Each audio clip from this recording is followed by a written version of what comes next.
court with an abusive ex and you feel overwhelmed, scattered, and terrified of messing something up, this video is for you. I'm Tiffany Lesnik, a domestic violence attorney and survivor, and today I'm teaching you how to get organized and prepared so you stop being outplayed in court. As a domestic violence attorney who sits in court every week, I see women lose not because they're wrong, but because they're unprepared. If you're navigating family court with an abusive partner, you're in the right place. Go ahead and subscribe and hit the bell. This channel exists to give you real legal strategy, encouragement, and power every single week, and we don't want you to miss an episode. If you've been following this series, you know week 1 was about regaining control, week 2 was about strategic thinking, and today, step 3 is about organizing and preparation. And let me tell you something, abusers thrive in chaos. Courts reward clarity. So if your abuser is disorganized, emotional, rambling, and dramatic, the fastest way to outmaneuver him is to become calm, structured, and prepared. Not louder, not meaner, but smarter, strategic, and organized. So why is organization power? Trauma makes organization hard. When you've lived in survival mode for so long, your nervous system is fried, your brain is overwhelmed, everything feels urgent, and you're afraid to miss something. But the key to my success is preparedness, and organization is key to being prepared. I have been very successful litigating hundreds and hundreds of high conflict cases in custody court as well as abuse cases. And I feel like the secret to my success in most cases is going to be being prepared. So when you are traumatized, you end up reacting instead of preparing. You have a lot of scattered documents all around you, which just frustrates you even further.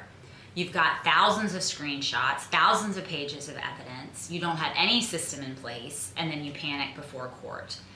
And then you think, why can't I get it together? Why am I so behind? But let me reframe that. You are not disorganized, you are traumatized. And the legal system has a tendency to re-traumatize us through the process.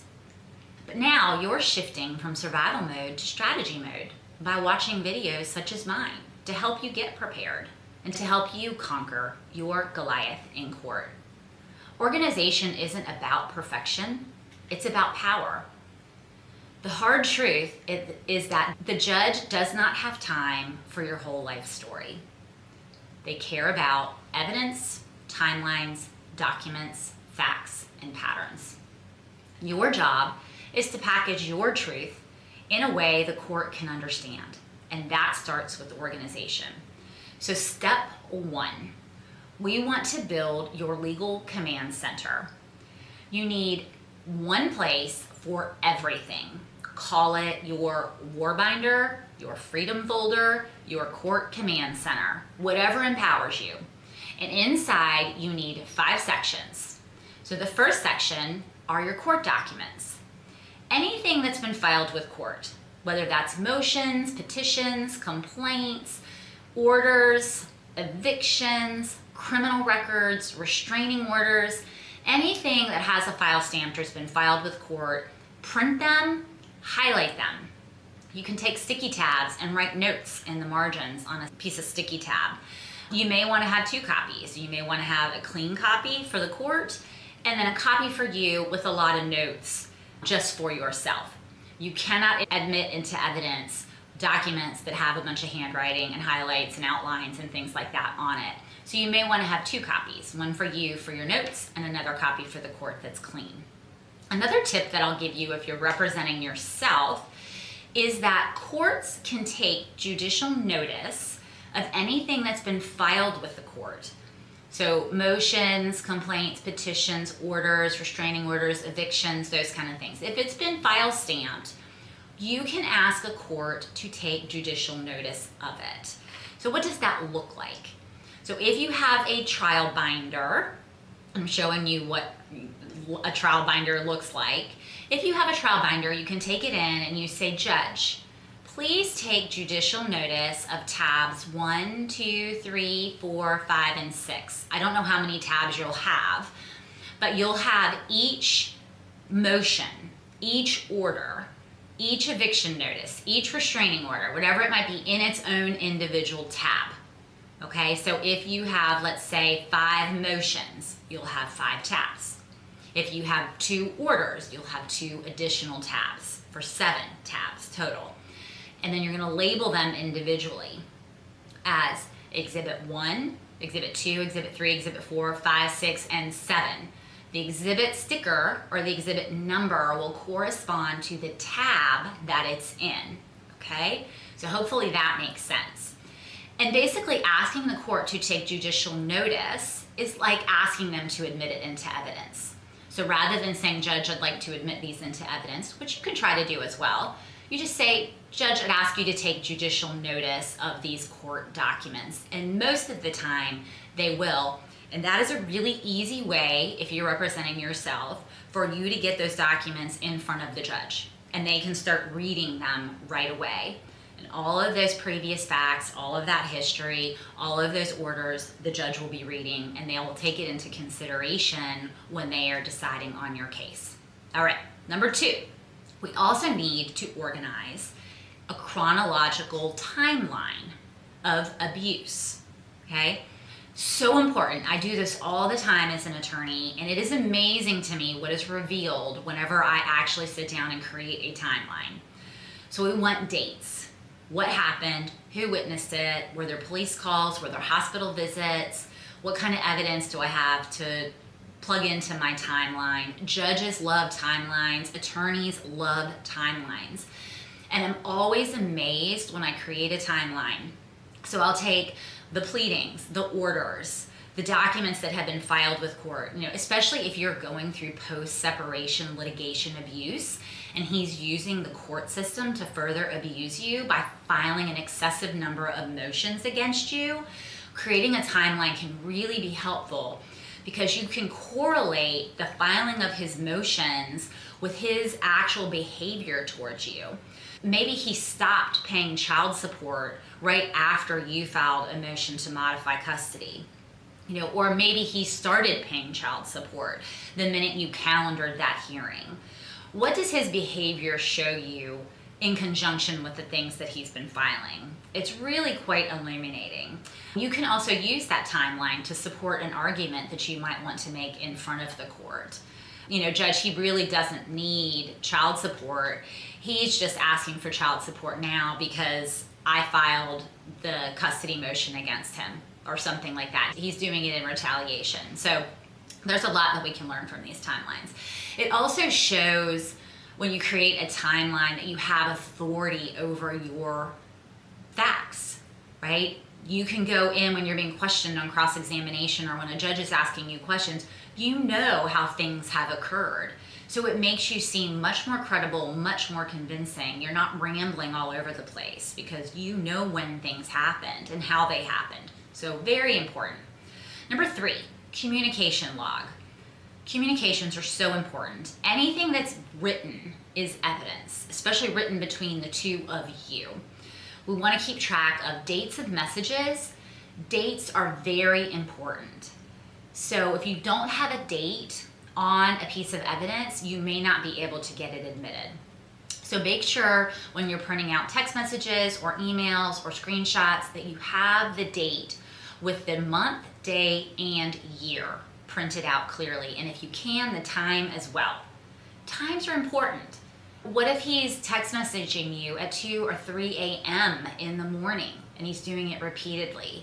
Does that show that he's impulsive, abusive, or maybe intoxicated? So times are important. We need to know what he said and the totality of what he said. You don't want to print out messages and cut off part of the communication. We need all of his communication and what he said to you. Threats, manipulation, violations of court orders. We don't need you to print all 400 pages of your messages. but you do need the totality of the message you're trying to get in. And we want to summarize patterns. So what is it that you're trying to show the court? Like, we want to establish themes. So are you trying to show the court that he's abusive? Are you trying to show the court that he's medically negligent? He's interfering with your child's ability to get medical care. Are you trying to show that he's trying to interfere with the therapeutic process for your children? What is important to you to be able to show the court? Organize your communications with him by theme, by those things that you want to communicate with the court, and then pull those messages out. Now, you absolutely need to bring your phone, your tablet, your laptop, the original electronic version of those messages. So even if you don't print out all the pages, you'll have access to the originals in case you need them. So that's just the tip for court if you don't print all the messages. So number 4 in our binder or our court command center, we want to have evidence, okay? We want to have screenshots, photos, emails, text messages, letters, phone logs, voicemails, audio, video. And again, we're going to label them. You could label them Exhibit A or Exhibit 1. I like to use numbers versus letters because letters cut off at 27. You can only go A to Z. There's only 27 letters. Numbers, you can go as many numbers as you want to go. So I think it just gives you more flexibility. And we don't want to label every single page as an exhibit. So for example, if you have your children's medical records and there are 100 pages, the medical records are one exhibit. So it's Exhibit 1. If you have your child's therapeutic records, again, they could be 35 pages, Exhibit 2.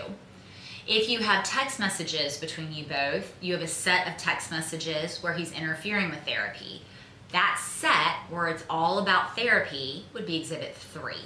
Okay, so we're not individually labeling every single page. You're organizing them in chunks, and you're attaching an exhibit label to that chunk that's going to allow you to explain to the judge, Judge, this is why this chunk of evidence is important to me, and explain why that is. Keep your evidence somewhere safe, somewhere where he can't discover it, somewhere where it can't be destroyed.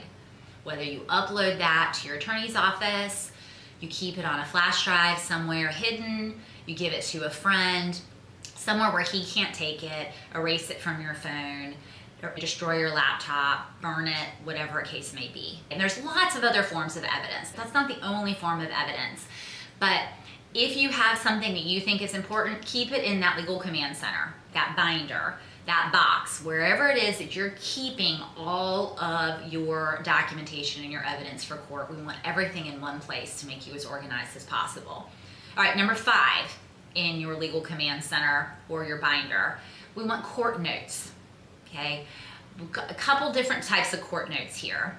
So one, you want to take a notepad to court because you want to be able to write down while you're there. This is what he says in court. These are the lies that he's saying, so you can write them down. Contradictions that he's making. He testifies one moment to this, and then the next minute he says something completely different. We want to write those contradictions down. Things you may want to respond to. You may want to cross-examine him, or you may want to bring something up in your closing argument. So bring a notepad, bring paper so you can be taking notes during the hearing, especially if you're representing yourself, but even if you have an attorney. It's very helpful for me as an attorney when my client is writing down contradictions or even momentous things that the abuser is saying. Sometimes they say the most ridiculous things, and I can use that in a closing argument or a cross-examination. There are times we take breaks, and I can confer with my client, and I can look at their notes, and I'm like, oh, yeah, that's a great point. And so I can use what they're writing to help me advocate for them better. So step 2, you want to prepare for every hearing. And this also involves writing things down. And this is going to be part of your binder as well. So before any court date, you must answer yourself and be prepared to answer before the court. Why are we here today? Are you there for custody? Are you there for child support? Are you there on attorney's fees? What motion was filed? What's on the court calendar? If child support's on the court calendar, the judge is not going to hear you on custody. Okay, so know why you're there. Judges get really irritated when you come into court and you want to start talking about a whole lot of things that are not relevant to what's calendared on on the court calendar. Know what he's asking for, know what you're asking for, and then be specific. Also, know what is your position, right? We talked about themes. We need to generate themes that we can stick to.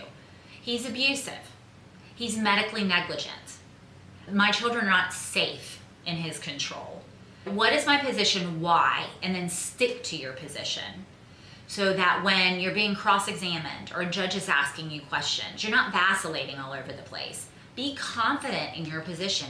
If you truly believe these things and you believe your children are at risk, stick to your position confidently. And then go through your binder and figure out what evidence supports me. Here's my themes, here's my positions. What documentation do I have that supports this, supports these statements? Pull that evidence out. We want our evidence to be brief. Let's do the top 10, maybe the top 20. You cannot come into court, especially if you're representing yourself, with 200 exhibits. You will be overwhelmed. I'm overwhelmed as an attorney with that many exhibits. The judge is going to be overwhelmed with that many. So narrow it down to the most important pieces of evidence that you want the judge to see. And then, what is my goal? What is my goal at the end of the day? Is it to dismiss his claim? Is it to continue the hearing? Is it to get primary custody? What kind of custody schedule do I want? How much child support do I need? Write it out. You don't trust your memory when you're triggered. Paper is power. Let me give you a legal tip. One of the things that I do as an attorney is I create an outline of my proposed order. So here's all the things, Judge, I'd like to ask for my client today, and I hand that up at closing. So rather than taking up a bunch of time in closing arguments, I have a piece of paper that has a bulleted list of all the things I want the judge to order for my client, and you can do the same thing. And the beauty of that is if the judge takes your case under advisement and doesn't make a decision right away, it's a piece of paper that they have with them 2 weeks later, 3 weeks later, months later when they're rendering a decision. They can look directly at that piece of paper and that outline. And many times they forget the facts of the case and they'll defer to that outline because they have a piece of paper in front of them. So I recommend having an outline. It'll help you from being flustered. It'll help you be organized. You've got everything written down, you give it to the judge, and they have it later if they need it. Abusers use confusion as a weapon. He wants you flustered, emotional, scattered, and unprepared. Because when you're dysregulated, you forget facts, you ramble, and you contradict yourself.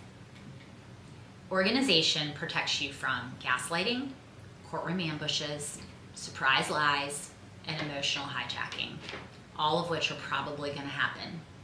And when he lies, you don't argue, you write it down, and you respond calmly. That's true strength. We want to stop over-explaining. Survivors think, if I just explain better, the judge will understand. No. Over-explaining hurts your credibility. Strong answers sound like, yes, no, on March 12th he texted me. That is not accurate. That is not an accurate statement. That did not happen. I did not do that. You want to be short, factual, and grounded. Your binder helps you stay on track, and this is exactly what we do inside my Live Free Legal coaching groups, which are starting February 3rd. They are 12-week live small groups. It's me teaching you step by step. We build your timeline, your binder, your evidence strategy, your courtroom confidence. Registration opens January 15th and closes January 30th. Spots are extremely limited. Join the wait list. You'll get 24-hour early access. There is a link below in the description. This is not a video course. I work with you live. Your abuser trained you to doubt yourself. Now you're training yourself to prepare. Prepared women don't panic. Prepared women don't get played. Prepared women win. And I want to help you win. Next week, join us for step 4 of our New Year's Legal Reset. We'll be talking about communication boundaries, judges respect. Make sure you're subscribed, turn on notifications, Drop prep in the comments if this helped you. You are not alone. You are powerful, and you are learning to stand. I can't wait to see you next week, Tuesday, 7 p.m. Eastern Standard Time, right here on YouTube at Live Free Legal.